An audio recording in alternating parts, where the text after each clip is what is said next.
MT learning से प्रभावी पहल स्टूडेंट। आज हम बात करने जा रहे हैं new centres of power. Chapter number 3 है हमारा कंटेम्प्रेरी वर्ल्ड पॉलिटिक्स का न्यू सेंटर्स ऑफ पावर। और न्यू सेंटर्स ऑफ पावर के अंदर आज हम पढ़ेंगे यूरोपियन यूनियन, यूरोपियन संघ। तो आइए शुरू करते हैं यूरोपियन यूनियन के बारे में।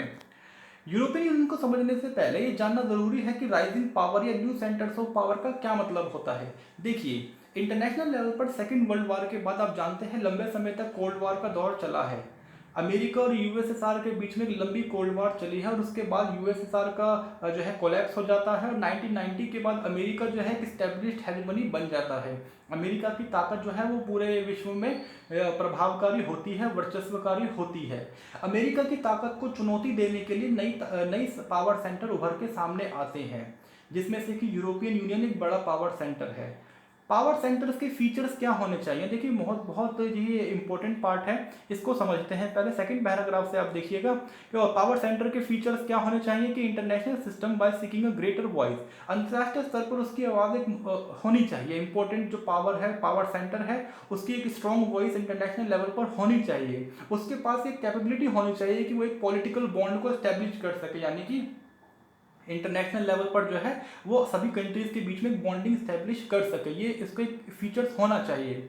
इसके अलावा जो है अंतर्राष्ट्रीय स्तर पर जो भी बड़े बदलाव आ रहे हैं, इकोनॉमिक चेंजेस आ रहे हैं, पॉलिटिकल चेंजेस आ रहे हैं, इन सारे इकोनॉमिक और पॉलिटिकल चेंजेस को वो अटेंशन दे सके, उस पर ध्यान दे सके, उस पर जो है बात रख सके अपनी, ये सारे के सारे फीचर्स होने चाहिए।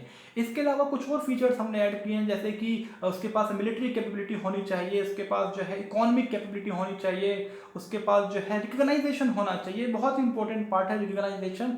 इसका मतलब ये होता है कि आप एक बड़ी पावर हैं, छोटी छोटी कंट्री को ये मानना पड़ेगा कि आप एक बड़ी पावर हैं। जब तक वो आपको एक्सेप्ट नहीं करेंगे एज अ पावर सेंटर के रूप में, तब तक ये पॉसिबल नहीं है कि आप एक जो है राइजिंग पावर, एक पावर सेंटर के रूप में डेवलप हो सके। आगे बात करते हैं सॉफ्ट पावर कैपेबिलिटी, हमारा पॉइंट है। सॉफ्ट पावर कैपेबिलिटी का मतलब ये होता है कि आपका जो आइडिया है, आपका जो विचार है, अंतर्राष्ट्रीय स्तर पर उसको स्वीकार किया जाना चाहिए। आपकी कल्चर का इन्फ्लुएंस होना चाहिए अंतर्राष्ट्रीय स्तर पर, तभी आप जो है एक राइजिंग पावर या कहें कि एक न्यू पावर सेंटर के रूप में डेवलप होंगे।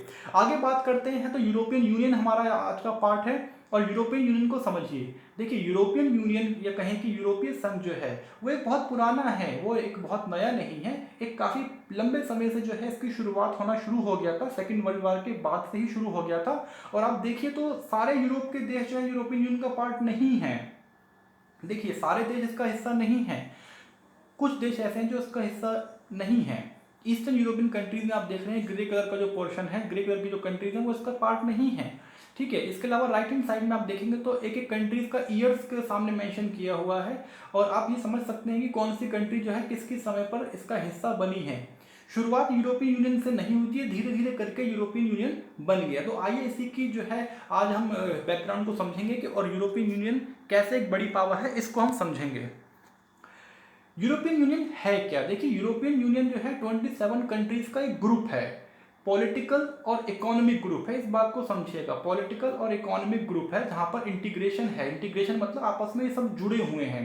जो है कंट्रीज के यहाँ नाम दे रखे हैं, आप एक एक करके सभी नाम्स को पढ़िएगा कौन कौन सी कंट्रीज हैं।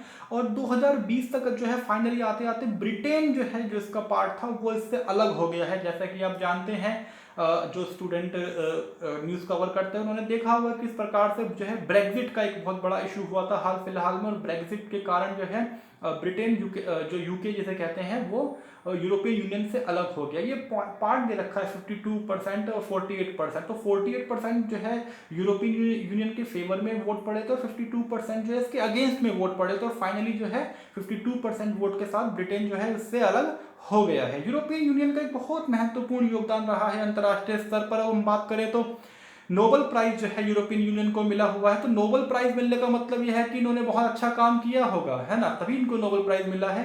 तो यूरोपियन यूनियन के बारे में ही आइए समझते हैं। गोल्स क्या क्या हैं इसका? देखिए, अंतर्राष्ट्रीय स्तर पर इसके बहुत महत्वपूर्ण गोल हैं।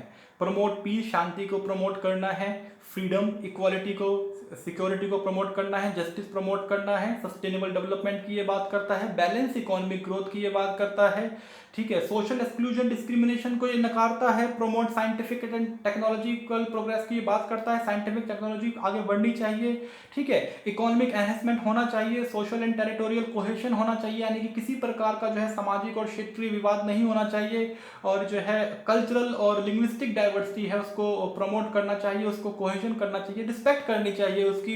इसके अलावा जो है मॉनेटरी जो यूनियन है, मॉनेटरी मतलब यूरोपियन यूनियन के अंदर ही कई देश ऐसे हैं जो कि एक सिंगल करेंसी यूरो को फॉलो करते हैं, उसमें एक्सपेंशन होना चाहिए। देखिए यूरोपियन यूनियन का अलग पार्ट है, यूरोपियन यूनियन अलग है, यूरोजोन अलग है। यूरोजोन वो कंट्री है यूरोपियन यूनियन के अंदर जो यूरो करेंसी को फॉलो करती हैं, सारे देश नहीं करते हैं इसको फॉलो, तो ये भी हम समझेंगे आगे। ओरिजिन ऑफ यूरोपियन यूनियन, इसका ओरिजिन क्या हुआ, कैसे हुआ, उसको समझना बहुत इंपॉर्टेंट पार्ट है। तो माय डियर स्टूडेंट, ओरिजिन का मतलब क्या होता है, देखिए डेवलपमेंट कैसे होता है, शुरुआत इसकी होती है सेकंड वर्ल्ड वार के बाद से ही। देखिए इंटरनेशनल पॉलिटिक्स में जो भी बड़े चेंजेस आए हैं, शुरुआत उसकी वर्ल्ड वार के बाद ही होगी। सेकेंड वर्ल्ड वार के बाद क्या होता है, हमने जो है अपने कोल्ड वॉर वाले चैप्टर में रीड किया था कि किस प्रकार से जो है अमेरिका के अंदर मार्शल प्लान को फॉलो किया जाता है। और मार्शल प्लान के अंदर क्या होता है, देखिए मार्शल प्लान के अंदर एक बड़ी मात्रा में यूरोपियन कंट्रीज को, वेस्टर्न यूरोप को पैसा दिया जाता है। पैसा क्यों दिया जाता है, प्लान्स को क्यों दिया जाता है, उसका मेन रीजन ये है कि यूएसएसआर के एक्सपेंशन को रोकने के लिए। ट्रूमैन डॉक्ट्रिन यहाँ पर जिक्र किया जाएगा, प्रेसिडेंट ट्रूमैन थे उस समय, और यूएसएसआर को रोकने के लिए कंटेनमेंट ऑफ यूएसएसआर की पॉलिसी को अपनाया गया, जिस कारण से यूरोप को पैसा दिया गया। अब समस्या ये थी कि जब पैसा यूरोप तक पहुंचा तो वो पैसे का डिस्ट्रीब्यूशन किस तरीके से किया जाए, कैसे उस पैसे को यूटिलाइज किया जाए, इसके लिए उन्होंने एक ऑर्गेनाइजेशन का डेवलपमेंट किया, organization for economic European economic cooperation, OEEC। 1948 में इसको स्टैब्लिश कर लिया गया, यानी कि जैसे ही पेमेंट आना शुरू हुआ वैसे ही उन्होंने जो है एक कोऑपरेशन स्टैब्लिश कर लिया, ताकि जिसके जरिए जो फंड है उसको आसानी से जो है कोलैबोरेट कर सके। और उसी साथ जो है काउंसिल ऑफ यूरोप का भी स्थापना कर दी गई थी। काउंसिल ऑफ यूरोप का मतलब जहाँ पर वो मीटिंग करते, बैठ के बातचीत करते, तो काउंसिल ऑफ यूरोप भी जो है 1949 तक जो है फिर आगे अपीयर हो चुका था। आगे बात करते हैं 1951 के बाद जो है 6 कंट्रीज ने मिलकर के जो है, बेल्जियम हो गया, फ्रांस हो गया, Italy, Luxembourg, Netherlands, West Germany, इन्होंने मिलकर के एक और ट्रीटी करी, ट्रीटी ऑफ पेरिस। और ट्रीटी ऑफ पेरिस के जरिए 1952 में जो है इन्होंने ECSC, European coal and steel community, पहली बार एक कम्युनिटी बनाते हैं जहां पर ये डिसाइड करते हैं कि हम मिलकर के काम करेंगे। ठीक है, अभी पहले ऑर्गेनाइजेशन क्या थी, पहले ऑर्गेनाइजेशन थी OEEC, यानी कि जो है किस प्रकार से फंड का डिस्ट्रीब्यूशन होगा उसको डिसाइड किया गया था। उसके बाद फिर उन्होंने treaty of peace Paris sign किया, जिसमें उन्होंने डिसाइड किया कि हम कॉयल और स्टील के मामले में कम्युनिटी बनाते हैं, किस प्रकार से हम कॉयल को जनरेट करें इस पर बात करेंगे। आगे ये आपके सामने एक चार्ट दे रखा है, इसको पॉज करके बहुत ध्यान से, जो सिंसियर स्टूडेंट है उसको पॉज करके बहुत डिटेल में इस चार्ट को पढ़िएगा, समझिएगा कि कौन कौन से टाइम पीरियड में कौन कौन से ऑर्गेनाइजेशन स्टैब्लिश हुए हैं। ये बहुत महत्वपूर्ण चार्ट है जो आपके लेकर के आए हैं, आप इसको पॉज करके बहुत ध्यान से बैक करके पढ़िएगा। Creation of European economic community. अब देखिए बहुत सारी ट्रीटी हुई हैं, एक एक करके उसको समझते हैं। कोयल को लेकर के ट्रीटी हुई है, यूरोपियन कॉयल स्टील को कम्युनिटी। इसके बाद इसके अंदर आगे चल के ट्रीटी ऑफ रोम होती है, that establish the European atomic energy community. जैसे ECSC हुई है, उसी के अलावा जो है एटॉमिक एनर्जी कम्युनिटी स्टैब्लिश कर दी जाती है, जो कि आगे चल करके और फैसिलिटेट करती है, और आगे चल करके जो है यूरोपियन इकोनॉमिक कम्युनिटी EEC की भी स्थापना हो जाती है। ये जो है EEC, ये एक महत्वपूर्ण रोल प्ले करता है, EEC यूरोपियन इकोनॉमिक कम्युनिटी, क्योंकि ये क्या करता है कि इकोनॉमिक लेवल पर कई सारे डिसीजन ऐसे लेता है जो कि इंटरनल लेवल पर जो इकोनॉमिक डिफरेंसेस हैं उसको खत्म किया जा सके। सिंगल मार्केट को डेवलप करना, जो है फैसिलिटेट करना बाजार को, मार्केट को रेगुलेट करना, सिंगल पॉलिसी बनाना, ट्रेड पॉलिसी बनाना, कॉमन जो है रूल रेगुलेशन बनाना, ताकि ट्रेड इकोनॉमी को बढ़ावा दिया जा सके। EEC के कारण जो है पहली बार यूरोपियन यूनियन जो है, यूरोप जो है वो इकोनॉमिक कम्युनिटी के रूप में डेवलप होता है। और फाइनली जो है जुलाई 1968 में आकर के जो है, it also required that the government eliminate the national regulation favouring the domestic industries and cooperate in the areas of in which they traditionally had acted independent. यानी कि 1968 तक आते आते जो है जो टैरिफ्स हैं उसको भी कम हटा दिया जाता है, और जो डोमेस्टिक जो इकोनॉमी उसको कम करके और पूरे यूरोप के लिए फेवर में काम करना शुरू कर दिया जाता है। ठीक है, EEC establish 4 major governing institutions, और EEC जो है पूरी की पूरी इकोनॉमी को रेगुलेट करने के लिए इंस्टीट्यूशंस को पहली बार शुरू करता है। देखिए ये सारे इंस्टीट्यूशन बहुत इंपॉर्टेंट हैं, इनका अपना एक गवर्निंग सिस्टम है, और यही गवर्निंग सिस्टम जो है धीरे धीरे इकोनॉमिक कम्युनिटी को एक पॉलिटिकल कम्युनिटी के रूप में ट्रांसफर कर देता है। देखिए ये बहुत इंपॉर्टेंट पार्ट है, इकोनॉमिक कम्युनिटी को पॉलिटिकल कम्युनिटी के रूप में ट्रांसफर कर देना। यूरोप क्या है, एक इकोनॉमिक कम्युनिटी भी है, एक पॉलिटिकल कम्युनिटी भी है, वो दोनों है। इस चीज को याद रखिएगा, कौन सी ऑर्गेनाइजेशन किस प्रकार की कम्युनिटी है ये समझना बहुत जरूरी है। तो यूरोप क्या है, इकोनॉमिक और पॉलिटिकल दोनों है, और पहले वो इकोनॉमिक स्टैब्लिश हुआ, उसके बाद वो धीरे धीरे पॉलिटिकल में कन्वर्ट हो जाता है। वो कैसे होता है, जब इंस्टीट्यूशन स्टैब्लिश होते हैं। और इंस्टीट्यूशन कौन कौन से हैं, देखिए मिनिस्ट्रियल काउंसिल हो गया, असेंबली हो गया, कोर्ट हो गया, एडवाइज, ये सारे के सारे काम है जो कमीशन को एडवाइस करेंगे। 1987 तक आते आते जो है एक सिंगल यूरोपियन एक्ट पास होता है, और सिंगल यूरोपियन एक्ट जो है वो ईईसी को और ज़्यादा एक्सपेंड कर देता है, और इसके अंदर दूसरे कुछ नई पॉलिसीज और नई डिसीजन को ऐड किया जाता है, जिसमें फॉरेन पॉलिसी की बात की जाती है कि हमारी जो है फॉरेन पॉलिसी एक जैसी होगी। इसके अलावा जो है through a foreign policy decisions were made outside the community, यानी कि 1987 तक आते आते जो है डिसीजन लिया जाता है कि हमारी फॉरेन पॉलिसी भी एक होगी। देखिए 1987 में आकर के एक पॉलिटिकल कम्युनिटी बन गया है, फॉरेन पॉलिसी पॉलिटिकल मैटर है। इससे पहले क्या बात हो रही थी, इकोनॉमी की बात हो रही थी, अब किस चीज़ की बात हो रही है, पॉलिटिक्स की बात हो रही है। अब 1987 में आकर के वो एक पॉलिटिकल कम्युनिटी के रूप में वो शिफ्ट हो रहा है धीरे धीरे जो है सिंगल यूरोपियन एक्ट से।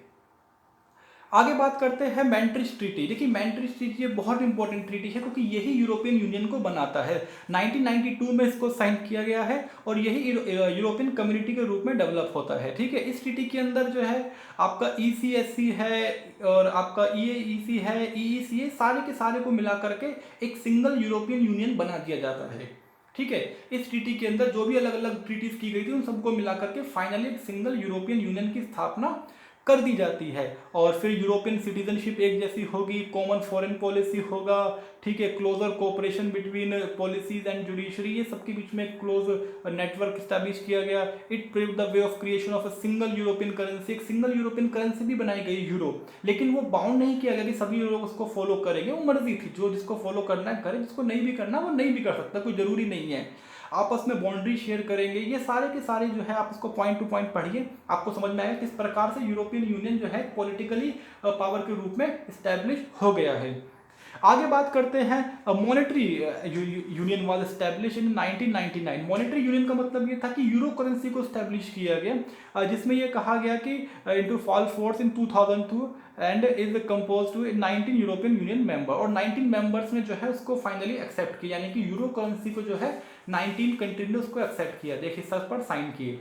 अब यहाँ पर एक इंपॉर्टेंट पार्ट समझने वाला है कि यूरोपियन यूनियन जो है पहले इकोनॉमिक कम्युनिटी था, इकोनॉमिक कम्युनिटी से वो धीरे धीरे पॉलिटिकल कम्युनिटी में शिफ्ट हो गया, फिर उसको एक करेंसी के रूप में बांधने की कोशिश की गई, उसके अंदर 27 कंट्रीज हैं फाइनली, लेकिन जब करेंसी की बात आई तो केवल 19 कंट्री ने ही करेंसी को एक्सेप्ट किया है। तो ये पॉइंट को बहुत ध्यान से समझिएगा।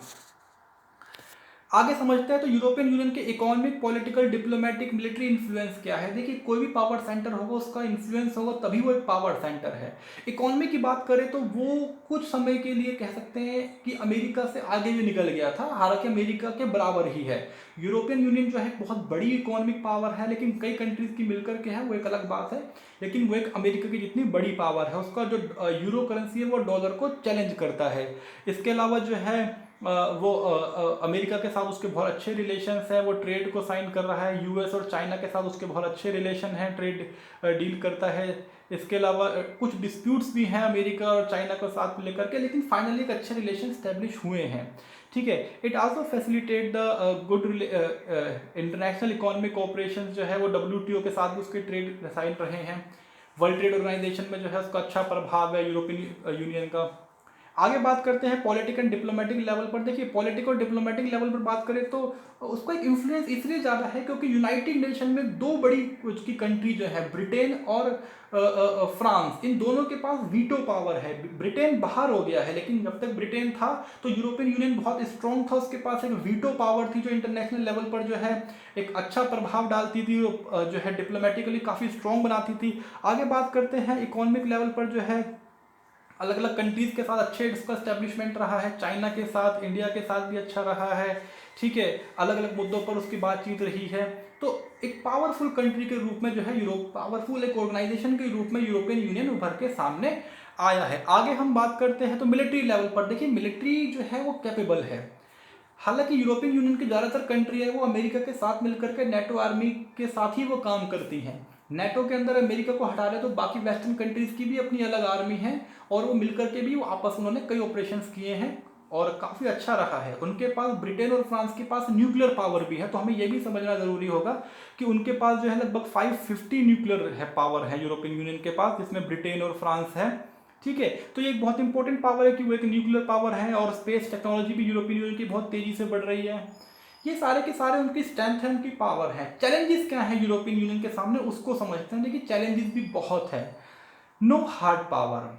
देखिए बड़ी बात यह है कि यूरोपियन यूनियन के कोई हार्ड पावर नहीं, यानी कि उसकी मिलिट्री का कोई इतना स्ट्रॉन्ग इम्पैक्ट नहीं है, उसने कोई पावरफुल वॉर्स नहीं लड़ी है और सेकेंड वर्ल्ड वॉर में वो एक कोलैप्स हो गया था, उसको जो है डिस्ट्रक्शन काफ़ी ज़्यादा यूरोप का हो गया था। तो यूरोप कोई बड़ी हार्ड पावर नहीं है, ठीक है। आगे बात करते हैं lack of unified foreign policy. देखिए फॉरेन पॉलिसी में उन्होंने कहा है कि हम मिलकर के फॉरेन पॉलिसी बनाएंगे, लेकिन जो बड़ी कंट्री हैं ब्रिटेन हो गया, फ्रांस हो गया, जर्मनी हो गया, इनकी अपनी सेपरेट फॉरेन पॉलिसी भी चलती है। तो यूरोपियन यूनियन जो है फॉरेन पॉलिसी के मामले में कभी एकजुट होकर के नहीं सामने आया है, तो ये एक इंपॉर्टेंट पार्ट रहा है। आगे बात करते हैं no common constitution. European union ने हमेशा ये कोशिश करी है कि उसका एक अपना कॉन्स्टिट्यूशन हो, लेकिन आज तक वो अपना कॉन्स्टिट्यूशन स्टैब्लिश नहीं कर पाया है। उसने कोशिश बहुत करी है लेकिन ये जो है आपस में कंट्रीज के बीच में काफ़ी ज़्यादा कन्फ्लिक्ट भी हो जाते हैं, जिस कारण से यूरोपियन यूनियन जो है अपना कॉन्स्टिट्यूशन नहीं स्टैब्लिश कर पाया है। आगे बात करते हैं तो यूरो क्राइसिस।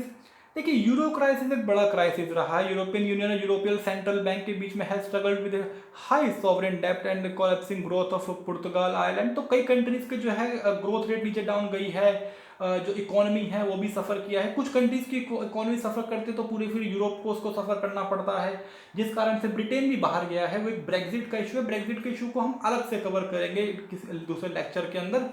जो है ब्रेग्जिट इतना आपके सिलेबस का इतना इशू पार्ट नहीं है, मेन पार्ट नहीं है, वो कुछ एक आपका रेफरेंस के रूप में ऐड होगा। आगे बात करते हैं यूरो स्केप्टिसिज्म। देखिए यूरोप की कंट्रीज के अंदर आपस में ही काफ़ी ज़्यादा स्केप्टिसिज्म है, अविश्वास है। स्केप्टिसिज्म का मतलब होता है आपस में अविश्वास की एक स्थिति है। अविश्वास को समझे तो आप इस तरीके से समझ सकते हैं कि जो कंट्रीज है आपस में एक दूसरे के ऊपर पूरे तरीके से भरोसा नहीं कर सकते हैं, इसीलिए उनकी फॉरेन रिलेशन अलग है, फॉरेन पॉलिसी अलग बनती है, इसलिए कई कंट्रीज ने यूरो को एक्सेप्ट नहीं भी किया है।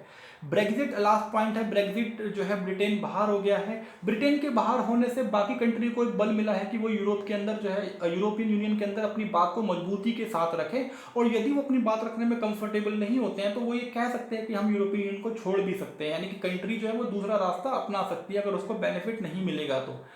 ये यूरोपियन यूनियन के सामने सबसे बड़ा चैलेंज है कि वो किस प्रकार से कोऑपरेशन करे और आपस में एकजुट रहे। एकजुट रहेंगे तभी वो एक बड़ी पावर रहेंगे, नहीं तो वो बड़ी पावर नहीं रहेंगे। तो ये था यूरोपियन यूनियन। नेक्स्ट पार्ट में हम कवर करेंगे आसियान को। वीडियो को लाइक कीजिए, शेयर कीजिए स्टूडेंट्स के साथ, आपस में शेयर कीजिए। वीडियो को देखने के लिए बहुत बहुत शुक्रिया। Thank you so much.